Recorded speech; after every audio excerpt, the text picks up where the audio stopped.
Did you know that you can catch your opponent's weapon and fire it if there are bullets in it, even if you haven't unlocked the weapon yet? Hello everybody and welcome back to the You're Playing It Wrong series here on Gamer Reality, a series in which I tell you, in the least judgmental way possible, the biggest features in popular games you're either missing or playing completely wrong. Today's episode is all about Blaston. In today's episode, we have some special guests that are high on the leaderboard as well as a developer of the game.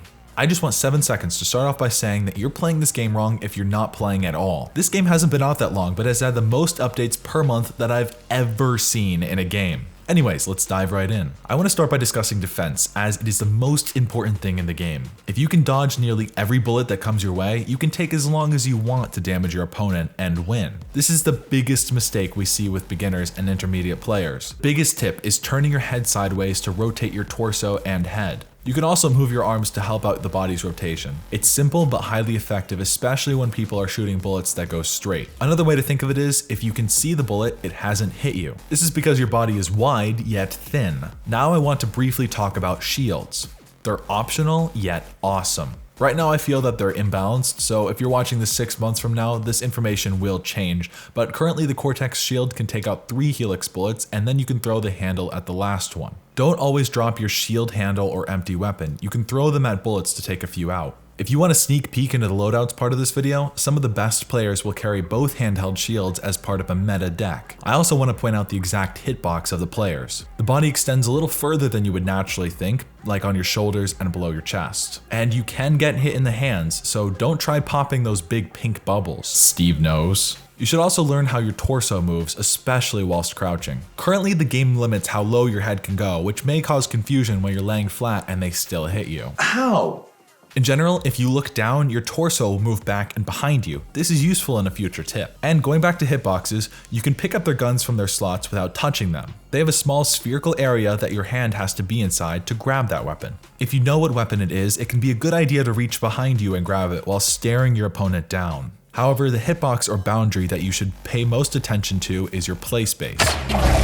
Instead of dodging left or right, you can move forward and backward as well. Let's say you have a good gun and are on the offensive. Get to the front of your play space so that your opponent has less time to dodge. If you are out of weapons and playing in defense, get to the back of your play space so that you can have more time to dodge bullets. And if you have a really good loadout, just run outside of your play space and quickly kill them. Yes, I was shocked to see this happen, but it's honestly fair because they are taking a huge risk. In my tests, I've seen that you can survive 2 seconds outside of your play space with full HP, meaning it's 50 damage per second. Also, the boundaries only apply to your head. That means guns, grenades, as well as your hands and torso can go outside of the boundary without the 50 damage per second penalty. This means you could tilt your head down to push your torso out of the boundary to dodge tricky bullets. And of course, there is the larger zone that deletes bullets and grenades, but weapons like the Vector use for their advantage. I promise these aren't schematics to build some kind of pyramid. To continue our point with good defense, let's talk about a few ways to get rid of all the enemy's projectiles. If you are using shields in your loadout, yes, I said if because some loadouts don't use any shields, you can open the shield and throw it at incoming shots. Also, you can fire through your shield while it is in your hand or flying through the air. Side note, using large bullets and shields as visual cover for smaller and more deadly bullets, like one from a sniper, is very smart and can trick people in the highest ranks. Now, if you have a deck without a shield, you'll most likely use something like the Vandal or Shotgun to protect yourself. But to defend yourself against smaller bullets like shotgun shots, just throw empty guns to carve a hole in the spread. But more than likely you'll be able to find a hole as the curved shotgun shoots randomly. Use the Hurricane, Raptor, or Vandal to take out large projectiles. However, this isn't effective against many small ones. If you're crafty, you can have a ladder or something high in the back of the play space that you can climb onto and escape all the bullets as they fly below you. I haven't actually done that in a match, but the height limit won't be unlimited in future updates. A good way to defend yourself against incoming grenades is to throw an empty weapon at them or shoot it down with the Vandal. Both methods will completely destroy the grenade. Finally, using Novas as a bullet shield is a good idea as they can absorb a lot of bullets. Most of the time because the Vandal can just shoot all 3 in one. Now onto the offense section of this video.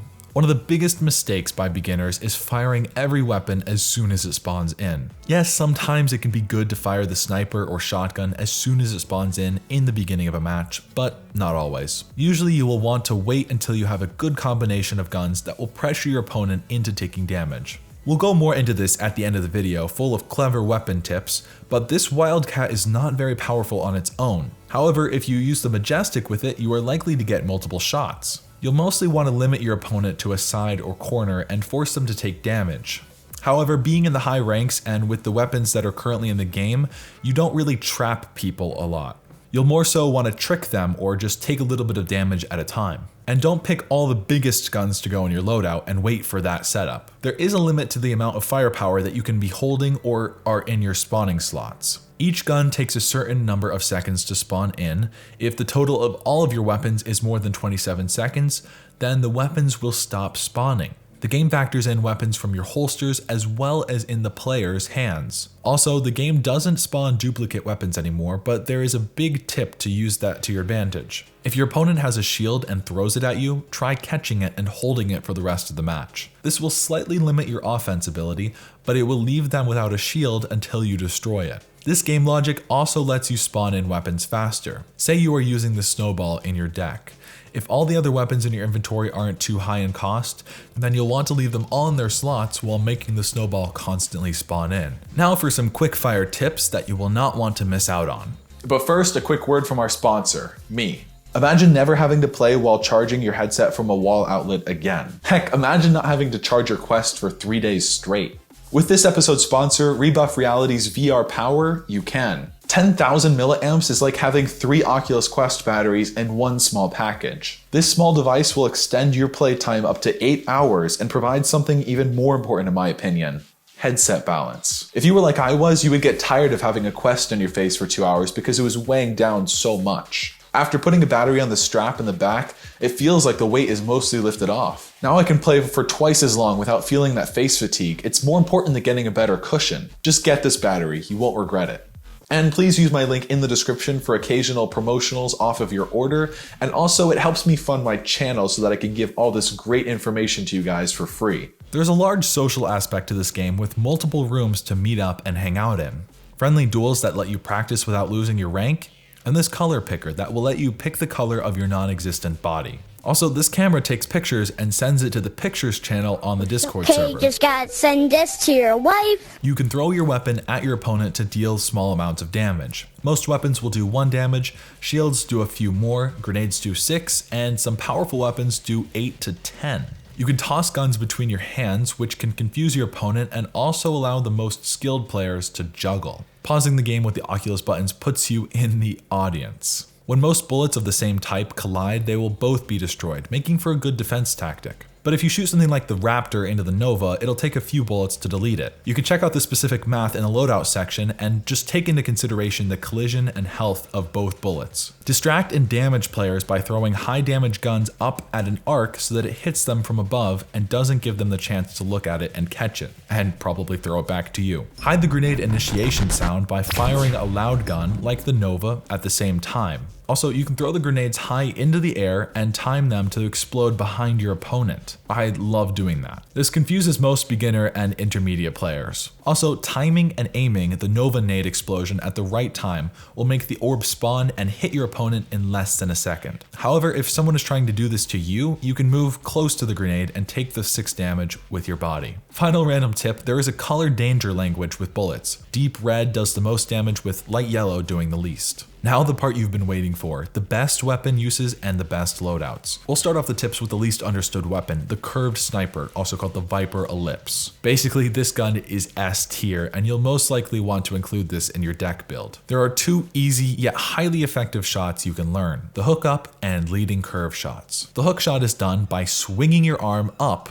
from pointing nearly straight down, then firing the weapon around halfway to being horizontal. This is how the Viper Ellipse works. It takes your previous movement only, it doesn't care about follow through. The hookup shot can be good for a surprise attack at your enemy, as it can be confusing to dodge, or fired under enemy novas so that your bullet doesn't get cancelled out. The leading curve is 2 parts and is performed with 2 weapons. You'll want to start by picking up a fast moving yet low spread weapon like the Hammer, Raptor, or Wildcat. Now fire it straight at your opponent, and while they're moving in a direction to avoid it, we'll say left in this scenario, hook the curved sniper the way they are moving, like we said, left. This is highly effective when they have their feet in a bad position, because they won't be able to quickly shift their body weight any other way, so they have to take the bullet. And to build a little more on that concept, I'm about to share some things that even good Viper Ellipse players will want to hear. When doing any kind of hook shot, take a step forward and hook a little harder. I used to stink at the gun because I would try to do it from the center of my play space, so I'd have to do a wide shot that they always avoided. Putting my right foot forward, if I have the gun in my right hand, and hooking a little harder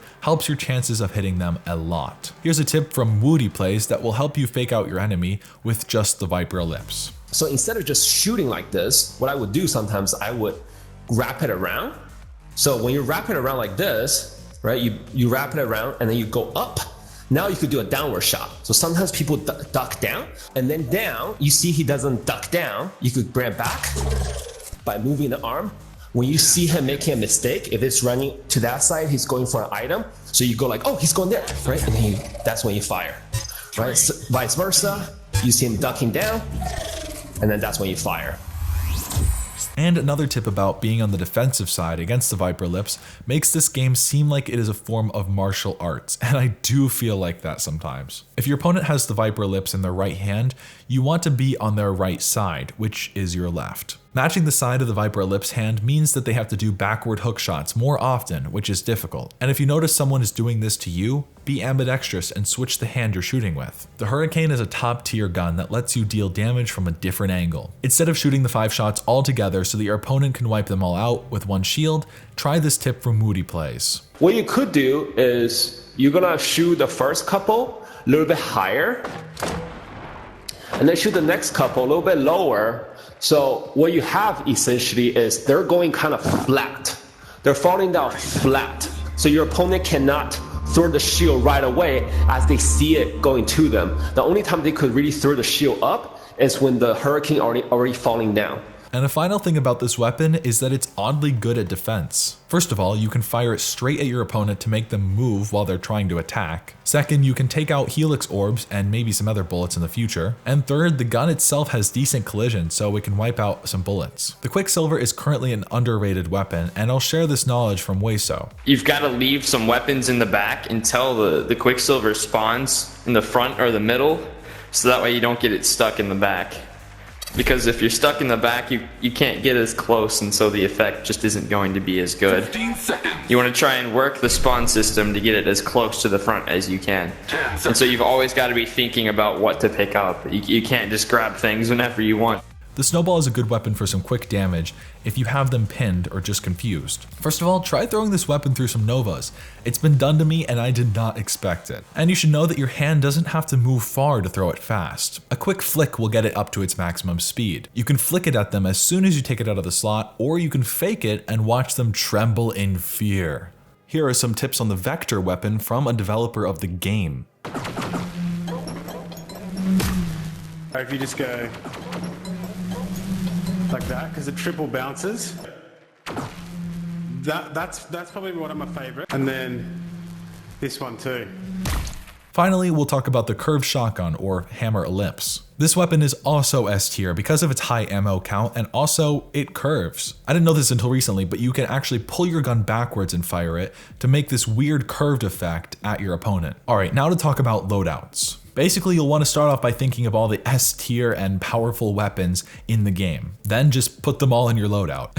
Seriously though, this has actually worked for some people, just putting the biggest and best guns into their loadout. But since this video is going to be out for a long time, I'll just kind of describe what a meta deck would look like. Basically, you'll want 1 or 2 shields, a Viper Ellipse, a Hammer Ellipse, something like the Vector or the Wildcat that shoots a lot of bullets, the Hurricane or something that shoots from the skies for sure, and I like throwing 1 grenade in there too. Alright, that is all the tips I will put in this video. With the knowledge that I've passed on to you in this big video, you can now go and play it right. If you want to learn more tips as new weapons and updates come out, subscribe to me down below to see videos on those things. And if you want to join a community of enthusiastic VR gamers, join my Discord server. I'm also doing 2 giveaways a month. Thank you again so much for watching, and I can't wait to see you play some other game wrong. So, see you in the next episode.